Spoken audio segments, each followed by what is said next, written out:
और भाइयों, ईश्वर है मेरा नाम। गीता कॉलोनी शास्त्री नगर में रहने वाला निवासी हूँ। काफ़ी भाई जानते होंगे, बाकी जो लोग नहीं जानते उनके लिए भाई ये आज जो लाइव आया हूँ, कुछ कारण से आया हूँ। कारण समझ लो, अपना एक्सपीरियंस शेयर करने के लिए आया हूँ। जो मैंने एक्सपीरियंस देखा, जो प्रेजेंट हमारी दिक्कत चल रही है कोरोना की, उसके लिए बस आपको कुछ बताना है मैंने क्या क्या देखा और मेरे साथ क्या एक्सपीरियंस रहा। सोचता हूँ आपके काम आएगा। तो सिंपल भाई, मैं बात लेके चलता हूँ। मेरे पड़ोस में मेरे मामा रहते हैं। 25 दिन पहले उन्हें, ज़्यादा लंबी नहीं, बहुत शॉर्ट में सुनाऊँ कहानी। 25 दिन पहले उन्हें बीमारी हुई थी हार्पिस की। हार्पिस में क्या होता है ना, नर्व्स में इन्फेक्शन हो जाता है। तो दवाई चल रही थी उनकी। 15 दिन बाद थोड़ा उन्हें आराम हुआ, तो उनकी एक्चुअली ग्रॉसरी की शॉप है, तो वो लॉट्स के मॉल गए अपना, अक्षरधाम की तरफ। तो वहाँ से आए तो उनको समझ लो हाई फीवर और कोरोना के अच्छे खासे सिम्टम्स आ गए। अब जब 1-2 दिन उन्होंने लोकल केमिस्ट से, भाई बंदा सोचता है हार्पिस के चक्कर में होगा, उन्होंने लोकल केमिस्ट से दवाई खा ली, उससे भी आराम नहीं पड़ा। तो उन्होंने बोला कि भाई मेरी तबीयत खराब है। तो मेरे पापा उनको साथ लेके गए डॉक्टर पे, यहाँ पे अपने मैक्स में गए, पुष्पांजलि गए। भाई उन्होंने साफ मना कर दिया कि सर हम इनको एंटर नहीं ले सकते। किस बात पे? कि इनको बुखार और खांसी है। चलो जी, बिल्कुल वैलिड है। उसके बाद हमारे पे बचा क्या? सरकारी हॉस्पिटल। हम उनको लेके गए लाल बहादुर शास्त्री। लाल बहादुर शास्त्री में उन्होंने उनको चेक करा। चेक करके उन्होंने उनको दिया दवाई 5 दिन की, खांसी जुकाम बुखार की। चलो जी, मैं इस रोल में कहीं भी नहीं था। अब मेरा रोल स्टार्ट होता है परसों से। जो मैं एक्सपीरियंस है वो बता रहा हूँ आपको। परसों सुबह की बात है, मैं घर पे आता हूँ तो घर में मामी आती है। मामी रो रही होती है मम्मी के पास बैठ के। तो मैंने पूछा क्या हुआ? तो कहती मामा की तबीयत बहुत ख़राब है। तो मैंने क्या हुआ? कह रहे वो खांसी जुकाम हो रहा है, ऐसे ऐसे करके डॉक्टर दिखा दिया। तो हमने बोला जी ठीक है, कोरोना सिम्टम है। तो लोकल में डॉक्टर्स हैं, डॉक्टर रमन अरोड़ा बकर, अच्छे खासे MBBS डॉक्टर्स हैं, उनके पास गए। भाई उन्होंने देखने से मना कर दिया। फेयर इनफ, उनको पता नहीं है, मना कर दिया, ठीक है। अब कैसे पता लगा जी, क्या करें, नॉलेज नहीं थी। तो मैंने, मेरे टच के 2-3 डॉक्टर्स थे, अच्छे बड़े डॉक्टर्स हैं, मैंने उनको कॉल करा, पूछा कि सर ऐसे ऐसे करके ये सिम्टम्स हैं, ऐसे ऐसे करके दिक्कत है, तो क्या किया जाए। तो उन्होंने सबसे पहले सिंपल उन्होंने बताया कि इनको भाई साहब तुरंत आप हॉस्पिटल ले जाओ और इनका टेस्ट कराओ कोरोना का। मैंने ठीक है। मैंने सर ऐसे कैसे कराऊँ? तो उन्होंने कहा जी सर हेल्पलाइन पे कॉल करो, बहुत तुरंत काम हो रहा है। मैंने अच्छा जी, बहुत बढ़िया, तुरंत काम हो रहा है तो हेल्पलाइन पे। भाई मैंने बोला मामी को आओ, मैं मामी के घर पे गया।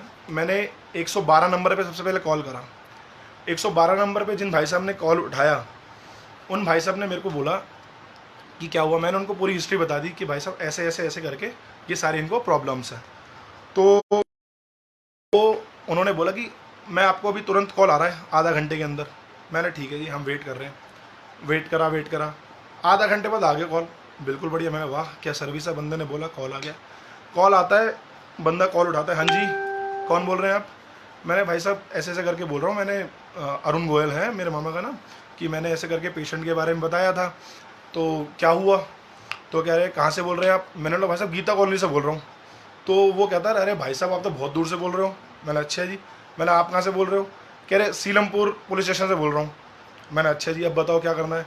कह रहे भाई साहब जो एम्बुलेंस भेजेंगे, एम्बुलेंस भेजने में तो बहुत टाइम लग जाएगा। मैंने बिल्कुल जी, कितना टाइम लगेगा? कह रहे 1 घंटे 2 घंटे। मैंने कोई बात नहीं, भेज दो भाई। 1 घंटा 2 घंटा क्या हुआ?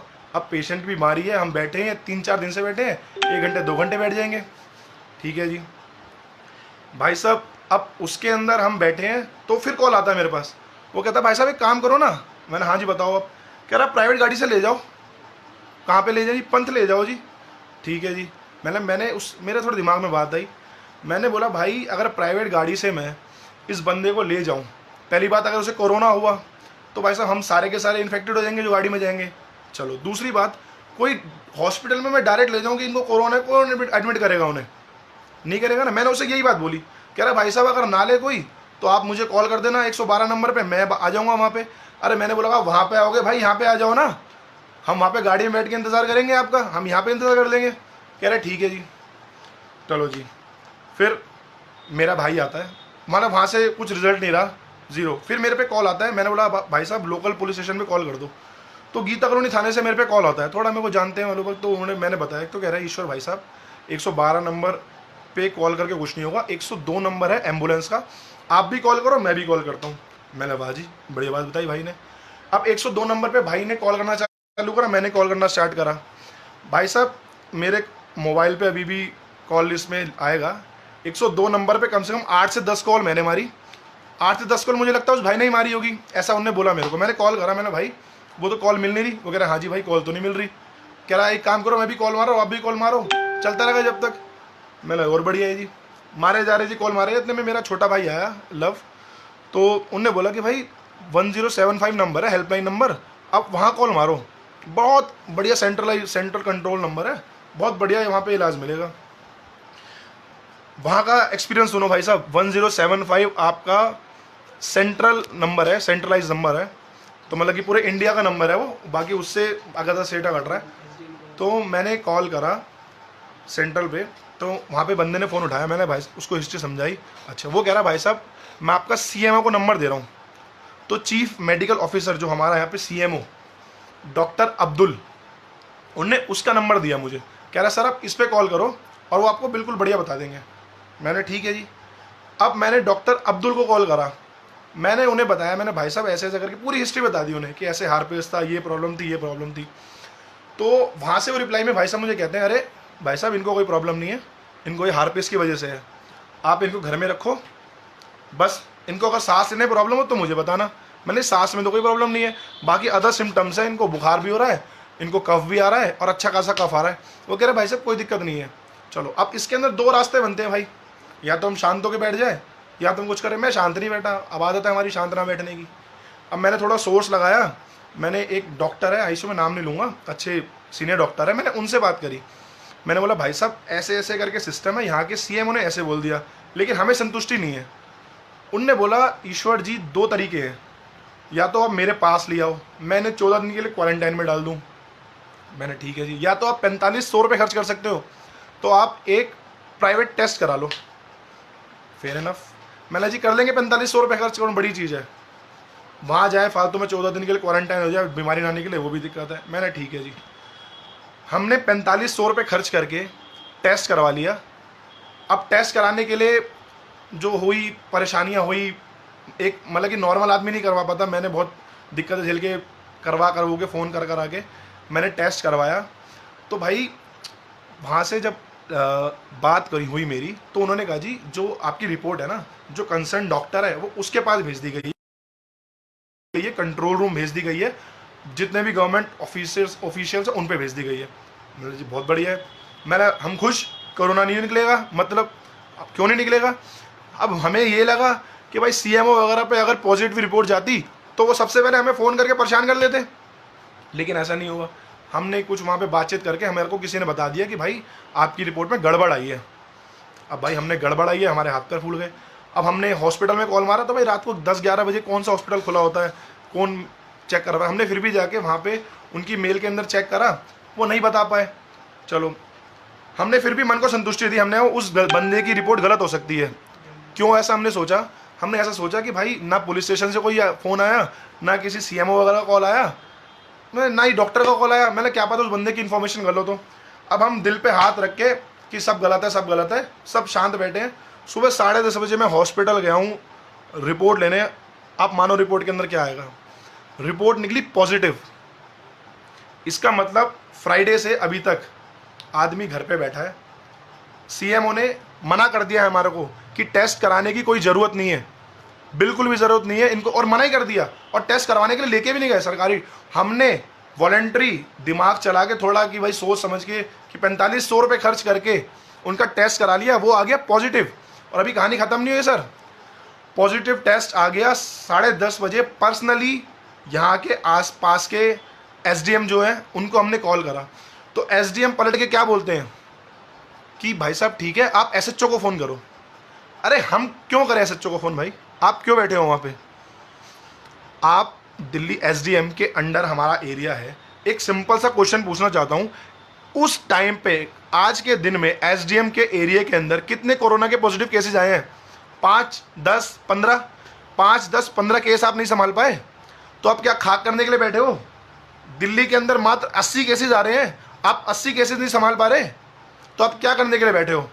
चलो जी, एसडीएम को फ़ोन कर दिया, एसएचओ को फ़ोन कर दिया 10:30 बजे, उसके बाद लगातार फ़ोन कर रहा हूँ। आप ये मानो हमारे पास पलट के एसडीएम के यहाँ से कोई कॉल नहीं आता। दिल्ली पुलिस में हमारे हैं जान पहचान वाले, तो उन्होंने कॉल कर लिया, हमसे सारी रिपोर्ट ले ली, लेकिन आया कोई भी जवान नहीं, ना दिल्ली पुलिस से, ना कोई, ना उनके घर को सील करा गया, ना उनके घर की 10:30 बजे का, मतलब उनको तो रात को 10 बजे से पता है कि पेशेंट को कोरोना है, रात के 10 बजे से 2:30 बजे तक कोई हमारे पास आके नहीं जाए। 2:30 बजे आके एम्बुलेंस आ रही है, उनको लेके जा रही है। कहाँ पे लेके गई? एलएनजेपी। चलो जी, 2:30 बजे हम एलएनजेपी के एम्बुलेंस में लेके गए हैं। अब बात क्या आती है, होना क्या चाहिए? जिसके घर पे पेशेंट निकला, उस एक पेशेंट के घर पे 8 बंदे रहते हैं जो बिल्कुल नॉर्मल रह रहे थे। क्यों? सीएमओ ने बोल दिया था उनको प्रॉब्लम नहीं है। अब वो नॉर्मली रह रहे थे, तो उनका घर का सैनिटाइजेशन कौन कराएगा? पहली बात, उनके सारे घर की, मैं भी था उसमें, अपनी भी बोलता हूँ, मेरी भी ब्लड ड्रिप टेस्ट होनी चाहिए। मुझे भी लग रहा है मुझे हो सकता है कोरोना, क्यों नहीं हो सकता भाई? मेरे साथ ना करते करते भी मैं बिजनेसमैन हूँ, मेरा बिजनेस है, मेरे से 50 आदमी मिलते होंगे डेली के।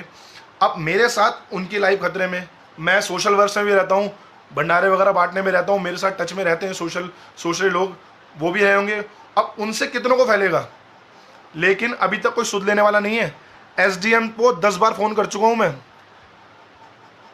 हमारे बहुत लोग कर चुके हैं, बहुत प्रेफरेंशियल लोगों से फ़ोन करवा चुका हूँ मैं एसडीएम से कि हमारे यहाँ का सैनिटाइजेशन कराओ, जिन घरों के अंदर ये प्रॉब्लम निकली है उनके लोगों का ब्लड का टेस्ट कराओ। एसडीएम कह रहा है मैं लेटर लिख के भेजता हूँ।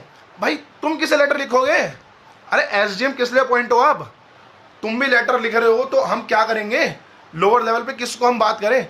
तो भाई साहब, ये आपको डराने के लिए वीडियो नहीं बनाई, ये वीडियो सच्चाई को अवगत कराने के लिए कराई है। ये जो दिल्ली में जो डेली लाइव आके हमारे मुख्यमंत्री साहब डेली आ रहे हैं, बोल रहे हैं कि डरने की जरूरत नहीं है। एक बात बीच में बताना भूल गया, हमारे जो एमएलए हैं एसके बग्गा, मैंने उनको कॉल करके, भाई देखो साहब बोलूंगा, मैंने तो लताड़ा, मैंने बिल्कुल लताड़ा, बढ़िया सा लताड़ा। मैंने जी क्या करने के लिए बैठे हो? खाक चढ़ने के लिए बैठे हो क्या? सांस फूल रही है बुड्ढे की, बुड्ढा बोल दिया, मैं बुरा नहीं मानू भाई, मैंने बोल दिया, गलत गुस्सा था, बोल दिया। उस बंदे का जवाब सुनोगे ना, हंसी आ जाएगी। वो बंदा बोलता है ईश्वर जी कोई टेंशन नहीं है, लाखों किटें पड़ी है, लाखों किटें हमारे पास। वो लाखों किटें कहाँ गई? हमें उन लाखों किटें के बारे में जानना है। पहली बात, हमने लाखों किट पता कर ली, सब पता कर लिया भाई साहब, अभी तक कोई झांकने वाला नहीं है, कोई सैनिटाइजेशन कराना वाली, गली नॉर्मल हो। तो भाई साहब मैं तो इतना समझ लिया हूँ कि हमारी हालत तो ख़राब हो चुकी है, दिल्ली डूब चुका है, और मुझे साफ आसार दिख रहा है। आपको डराने के नहीं बोल रहा भाई, मैं अपने एक्सपीरियंस बता रहा हूँ, मैं जो मैंने झेला ना इन 3 दिनों में। और मेरे जैसा आदमी, मैं अपने को भगवान की कृपा से इतना सक्षम मानता हूँ कि मेरा कोई काम रुकता नहीं, भगवान की कृपा से। बाकी तो हम तो इंसान हैं, कुछ काम करें ऐसे कि हमारा कोई काम रुकता नहीं। लेकिन मुझे इतनी दिक्कत आई है, एक आम आदमी, एक दिहाड़ी मजदूर, एक गरीब आदमी जिसके घर पे खाने के लिए इस लॉकडाउन में जो कमाई नहीं कर रहा, जिसमें पैसे नहीं है, उसकी 4500 रुपये से लाएगा, किसी डॉक्टर को फ़ोन करके पूछेगा कि मैं क्या करूं। तो भाइयों बस इसलिए आपको वीडियो बताई गई है कि हम, जो मुझे लग रहा है कि मरने की तैयारी आ गई है, अब मरने के लिए हम तो तैयार हो जाए। दिल्ली गवर्नमेंट ने हमें छोड़ दिया है, जैसा था हमें वैसा के वैसे छोड़ दिया है। और अगर मैं समझ रहा हूँ मेरे को अपना काम करवाने में, एक नॉर्मल सा काम करवाने में इतनी दिक्कत आ रही है, तो जो गरीब आदमी है या आम ही आदमी, वैसे मैं बस थोड़ी सिस्टम में समझता हूँ कि हाँ जी मैं कुछ कर सकता हूँ, तो उसको कितनी दिक्कत आ रही होगी मैं ये सोच रहा हूँ अभी तक।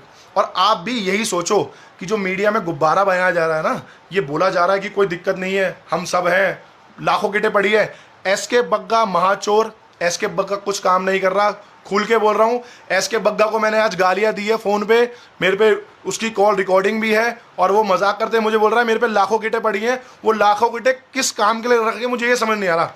उनका यूज़ बता दो कि जिस बंदे के घर के अंदर कोरोना का पॉजिटिव एक पेशेंट आ गया है, एक बाप, उसके बच्चों को कोरोना नहीं होगा क्या? तुम्हारा एक दिन पहले सीएमओ मना कर रहा है कि कोई कोरोना नहीं है, टेस्ट कराने की जरूरत नहीं है, उसने वॉलंटरीली 4500 रुपये खर्च करके एक टेस्ट करा लिया। अब एक बात समझो, उनके घर में हुआ है, मैं उनके साथ घुमाऊँ, उनकी जो दवाइयाँ वगैरह, अब मेरे को भी हो सकता है, फुल चांसेस है, मैं तो कह रहा हूँ हो सकता है। मेरा टेस्ट कौन कराएगा? चलो मैं खर्च कर सकता हूँ 4500 रुपये, भगवान ने तो सक्षम बनाया है। मेरे घर के अंदर 5 फैमिली मेम्बर है, 4500 इंटू 5 कर लो आप। फिर हमारी जॉइंट फैमिली है, ऊपर नीचे 18 मेंबर है, 18-20 मेंबर है। आप 4500 रुपये से उनका खर्च समझ लो। मैं डेली, मेरा बिजनेस है, बिजनेसमैन हूँ मैं, तो मेरे मिलना 50-60 आदमी से होता है। उनके 50 बंदों के आप 4500 रुपये कैसे खर्चा समझ लो। फिर मैं थोड़ा सामान वामान बंटवाने के अंदर भी जाता रहता हूँ। आप उनका टेस्ट समझ लो 4500 रुपये के हिसाब से। तो सरकार क्या करेगी अगर 4500 रुपये देके लाखों किटें कहाँ जाएंगी? ये बिक रही है कि 4500 रुपये की? हमें बस इतना बता दो, इतना ही जानना चाहता हूँ। और बाकी भाई, दिल्ली गड्ढे में है। अगर केंद्र सरकार से भी गुजारिश है कि सर इन्हीं की दिल्ली नहीं है, दिल्ली आपकी भी है। सांसदों से, गौतम गंभीर हमारे सांसद हैं, कि सर दिल्ली आपकी भी है, एमसीडी से दिल्ली आपकी भी है, कि कृपया दिल्ली को ऐसे ना छोड़े। मैं मानता हूँ कि हमसे, दिल्ली वालों से कुछ गलती हुई है, लेकिन हमको बीच मझधार में ना छोड़े, हमारे लिए कुछ करें सर। बाकी मैं तो भगवान से अपना एक्सपीरियंस देख के तो मैं यही कह सकता हूँ कि भाई हम तो भगवान।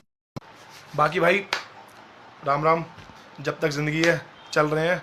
और कराऊंगा मैं भाई पर्सनल अपना प्राइवेट टेस्ट कराऊंगा, अगर सरकार नहीं कराती है। मैं कल तक रुका हुआ हूँ, वेट कर रहा हूँ एसडीएम की तरफ से क्या रिप्लाई आता है। अगर गवर्नमेंट नहीं कराती है टेस्ट तो मैं अपना टेस्ट खुद कराऊंगा कल, और बिल्कुल जो रिपोर्ट होगी आपको बता दूंगा। जो मेरे से मिले हैं, जिनको मेरे को ध्यान है, बिल्कुल मैंने बाकी राम राम। बाकी भाई दुआ करो भाई को ना हो, आप लोगों की जो मेरे साथ है। मैं भी यही सोच रहा हूँ कि मेरे साथ होगा, मेरे फैमिली मेम्बर्स को भी दिक्कत है, जो मेरे दोस्त भी है। बाकी भाई जय श्री राम, भगवान से दिल्ली, जय श्री राम भाई।